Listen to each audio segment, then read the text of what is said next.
Bonjour à tous, ici Jojol67 et aujourd'hui je vous explique comment installer Windows 8 ou Windows 7 sur votre Mac avec le logiciel Bootcamp. Certains vont me dire mais pourquoi tu n'utilises pas des logiciels de virtualisation? Eh bien on ne peut pas utiliser toutes les performances de notre Mac, certains logiciels ou jeux ne s'installent même pas. C'est pourquoi une installation on va dire propre de ces systèmes d'exploitation est conseillée. Avant de se lancer, il vous faudra tout d'abord le ISO du système d'exploitation. Je mettrai des liens dans la description de la vidéo pour pouvoir télécharger celui de Windows 7 de façon légale. Après, il vous faudra une clé d'activation pour pouvoir utiliser le système d'exploitation parfaitement. Ensuite, il faut une clé USB de 4 Go qu'on va brancher sur notre Mac. Après, il faut lancer le logiciel Bootcamp qui est installé de base sur le Mac. Et enfin, pour finir, de la patience. On va commencer tout de suite. On ouvre Bootcamp qui va nous conseiller tout simplement de sauvegarder notre disque dur. Moi je l'ai fait justement. Et on va cocher ces trois choses. Quand c'est fait, on va appuyer sur continuer. On va choisir l'image ISO qu'on a téléchargée justement. Donc vous allez le sélectionner.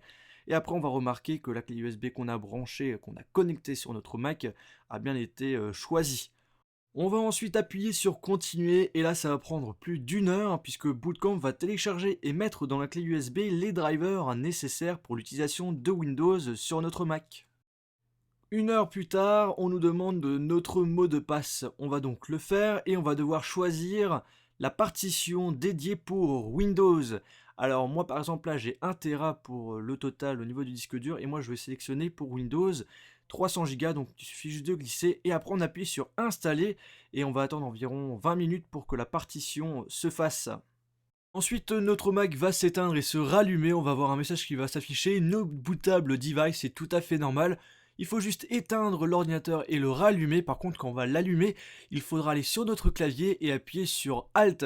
Même si le clavier est sans fil, ça marche parfaitement. Donc on appuie sur Alt, c'est juste ici, et on attend qu'il affiche justement les disques durs et clés USB où on peut booter. On va maintenant appuyer sur Windows et là on va commencer à faire l'installation. Donc là ça prend en général plus de 30 minutes, 30 minutes, 1 heure.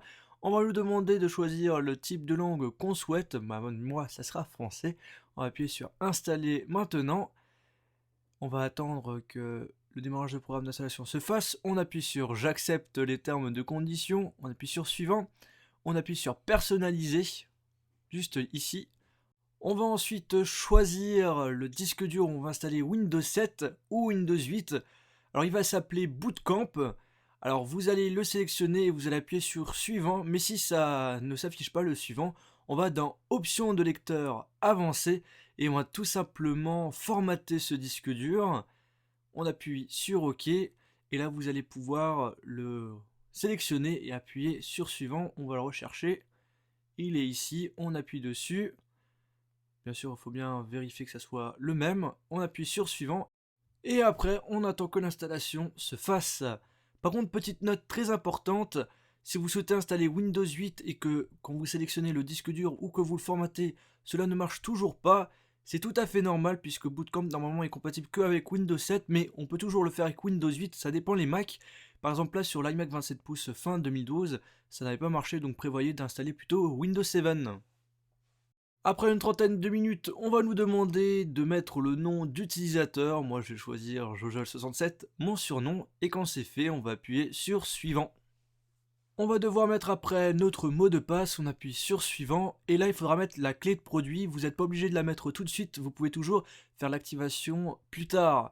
Donc, quand vous avez mis votre clé, on appuie sur suivant. Après, on va cliquer sur utiliser les paramètres recommandés, vérifier bien que l'heure soit respectée et la date. Moi par exemple là, il avait oublié de me rajouter une heure, donc je vais le faire. Et après, on clique encore sur suivant et Windows 7 est en train de préparer notre bureau. Et voilà, Windows 7 est installé, mais ce n'est pas fini. Maintenant, on va aller dans l'ordinateur, dans le poste de travail, et on va rentrer dans la clé USB Windows Support et on va lancer Bootcamp. Alors vous allez l'installer et en fait il va installer tous les drivers nécessaires pour pouvoir utiliser parfaitement Windows sur votre Mac. Donc vous faites l'installation, ça prend environ une dizaine, quinzaine de minutes et quand c'est fait, on va tout simplement appuyer sur terminer et l'ordinateur va se rallumer. Et après tout cela, tout est fini, Windows 7 est installé parfaitement sur votre Mac, vous aurez aucun souci.